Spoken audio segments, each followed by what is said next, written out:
Baru saja kami datang menyerahkan berkas sebagai langkah untuk kami maju sebagai calon presiden dan calon wakil presiden Republik Indonesia untuk pemilihan umum yang akan datang. Kita mau bicara apa lagi? Akal sehat kita sudah sedemikian rupa dijungkir balikkan dan kita dipaksa untuk menerima ini. Pemerintah yang baik, masyarakat yang baik mesti biasanya akan mengacu kepada akal sehat. Kalau sudah berlawanan dengan akal sehat, sudahlah, ini alamat tidak baik.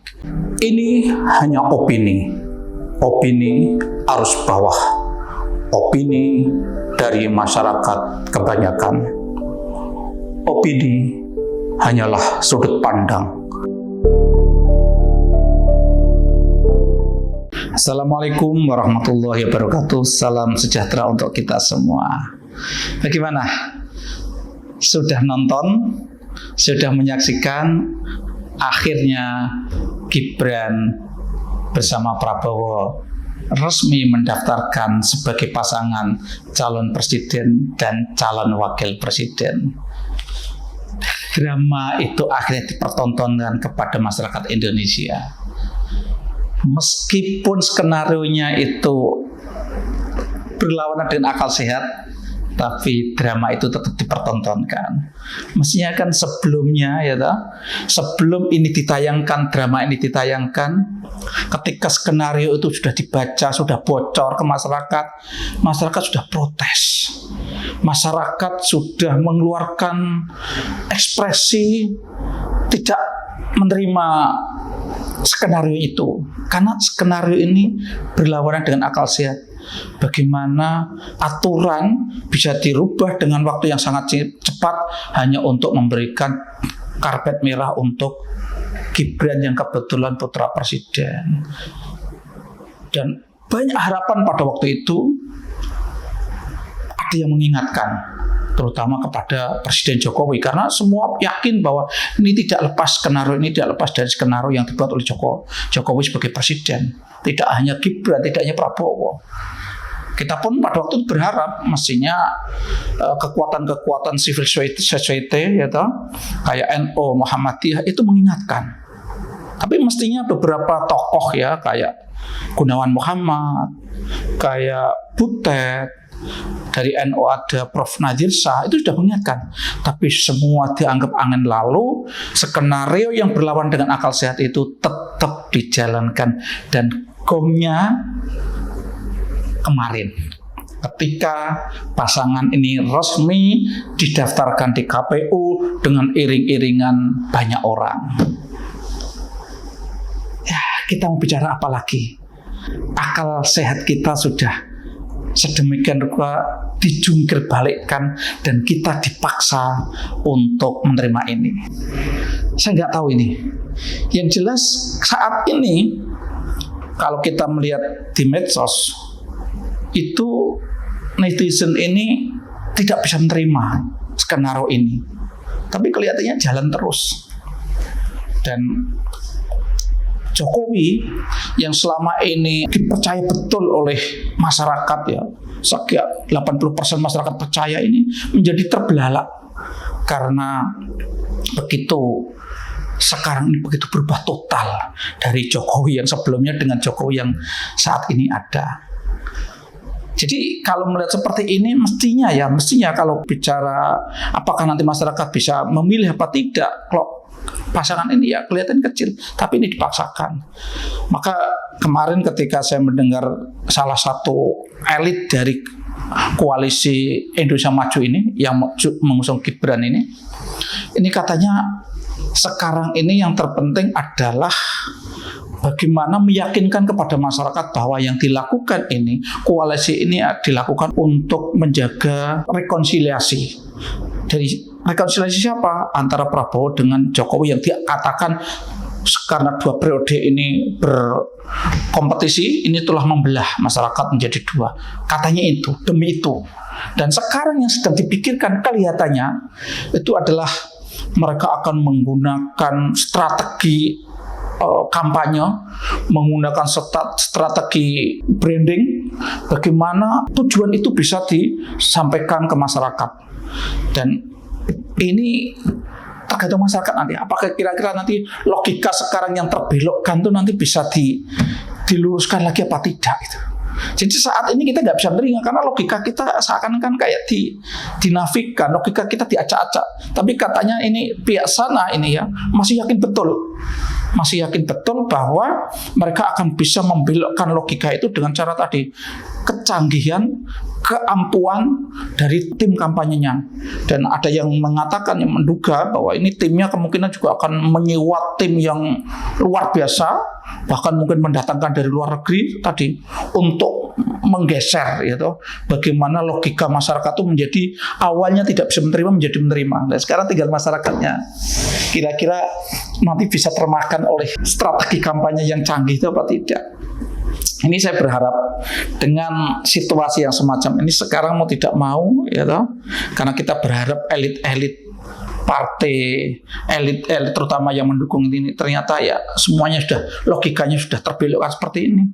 Saya berharap ini tim, baik itu timnya Pak Ganjar sama Pak Mahfud maupun timnya Anies dengan Caimin ini betul-betul harus bisa menjaga agar logika masyarakat, akal sehat masyarakat nanti tidak berhasil dibelokkan. Ya, harapan saya sekarang ini ya mau tidak mau menjadi dua calon ini. Harapan saya masyarakat masih bisa menggunakan logika sehat bahwa bagaimana proses Gibran ini menjadi calon wakil presiden itu memang menabrak aturan terutama di MK ini. Persoalan Gibran maju apa tidak itu sebenarnya kita nggak persoalkan ya.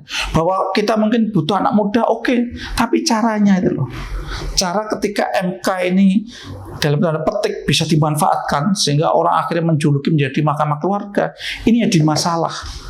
Mosok sistem dirubah, mosok aturan diacak-acak hanya demi memberikan ruang kepada seseorang.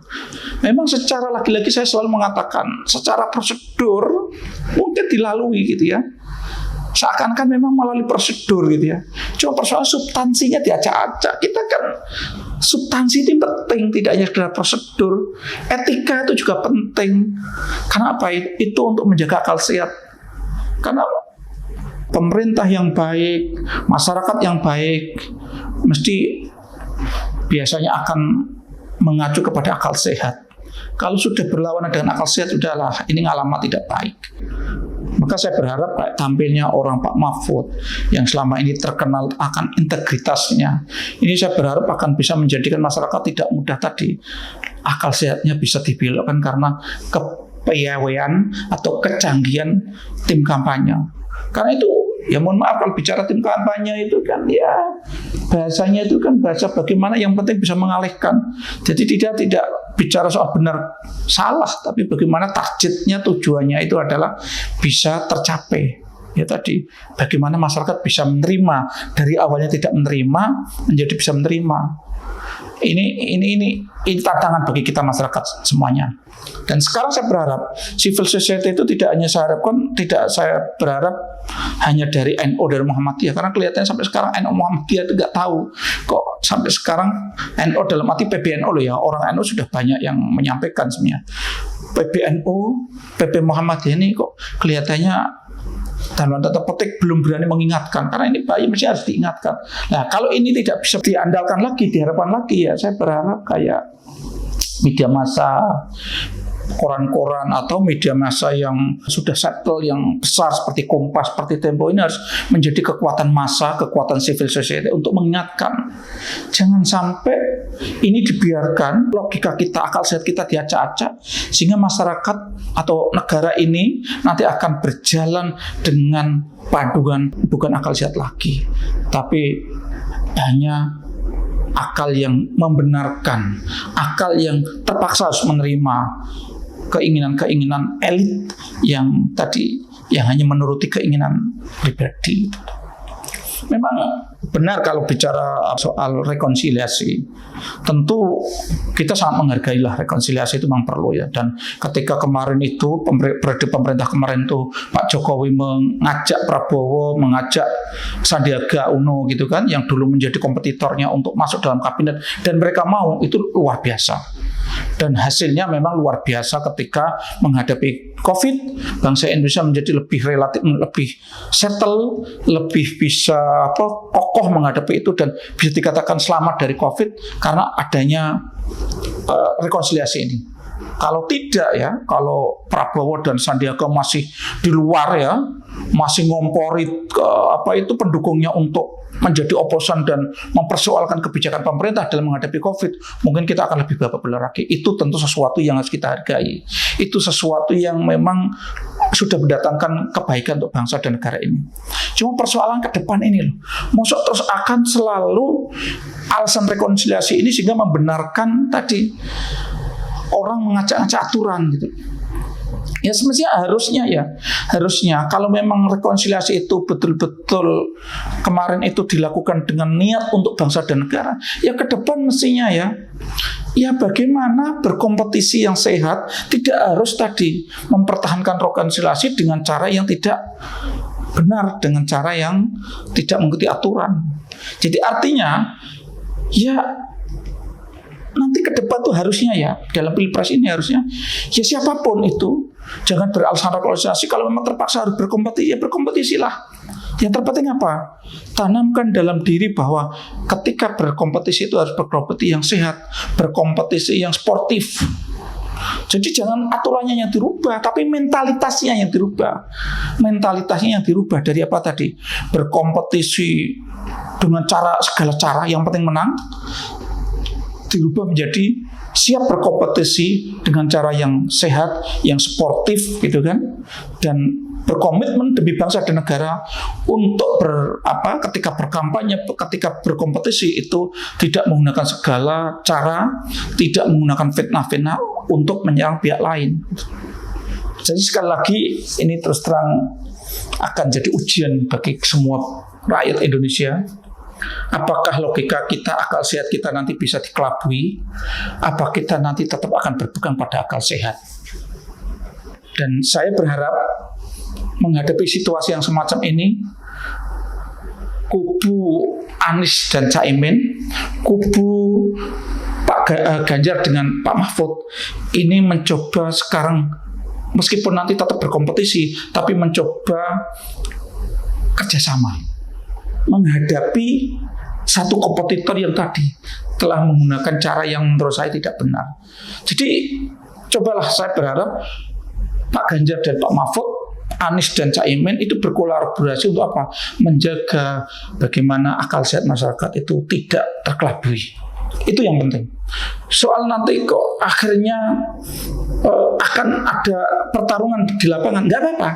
Tapi artinya sepakat bahwa keduanya adalah berkomitmen untuk menjaga akal sehat masyarakat tidak terkelabui. Karena ini terus terang setelah ini kelihatannya mereka sadar betul ya. Mereka sadar betul bahwa apa yang dilakukan itu adalah tidak baik, dan masyarakat secara umum menolak karena tadi tidak seiring dengan akal sehatnya, tapi mereka masih pede tetap mendaftar dan akan terus melaju dengan, saya yakin mesti dengan pikiran bahwa mereka yakin betul nanti tim kampanyenya, tim brandingnya dengan berbagai kecanggihan yang diyakini, yang yakin dimiliki, yaitu dengan merasa punya kecanggihan untuk membelokkan pemikiran tadi, mereka yakin nanti akan bisa tadi mengelabui masyarakat dan membelokkan masyarakat yang awalnya sekarang ini menolak ini. Mereka yakin nanti bisa membalikkan menjadi bisa menerima. Itu jadi kelihatannya seperti itu. Maka saya tadi berharap, maka yang terpenting sekarang kita semua, ya toh, ayo bagaimana kita bertekad untuk menjaga akal sehat kita agar tidak dibelokkan. Ya, kita berharap yang terjadi nanti memang seperti itu. Kita berharap bangsa ini tetap bisa berjalan dengan baik-baik saja. Dan ini apa yang saya sampaikan tadi tentu hanya sebatas analisa, sebatas sudut pandang saya, yang tentu kemungkinan ada yang tidak pas, ya saya mohon maaf. Dan tentu yang paling tahu dengan semua ini hanya Allah Subhanahu wa taala. Wallahu a'lam bishawab. Assalamualaikum warahmatullahi wabarakatuh.